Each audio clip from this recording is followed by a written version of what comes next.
Global Prior Art has been around for 30 years. They're right in downtown Boston on Milk Street, 50 people, international offices in Europe and in Asia, and they are the anti-troll, the anti-patent troll. Everybody's heard about these people who are buying up patents to go commercialize them.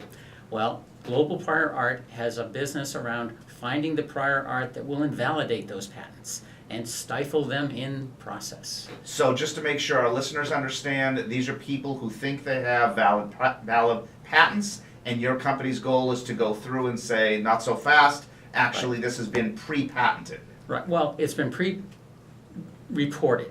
Prior art is any publication anywhere in the world that essentially says this thing has been invented before. And by prior art, is it limited to artistic works, or can it be written works? It can be patents around the world, it can be documents around the world, it has to be publicly available.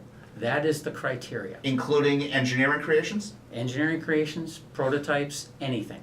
And the biggest problem people have is, how often do people go to Japan and read a patent in Japanese? We have people that can do that. How often do they have people that can go to Russia and read patents in Russian? We have people that can do that.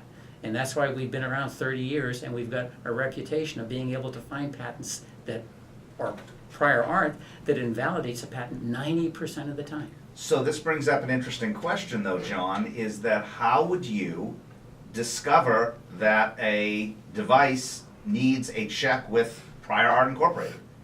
Well, basically, just from what I know, because a lot of my background's automotive, and actually Joseph and I were talking about that a little bit before the show, I know that there's so many people who develop things, and somebody else comes up with another part of the country like really quickly. So I think before I would go out, if I had an idea, I would want to investigate with a company like this, is to make sure, after I put a lot of time and effort in, and before I go barking up that tree, that I'm making sure that there is nobody else who's come up with it before. So Joe, is your company retained proactively or reactively?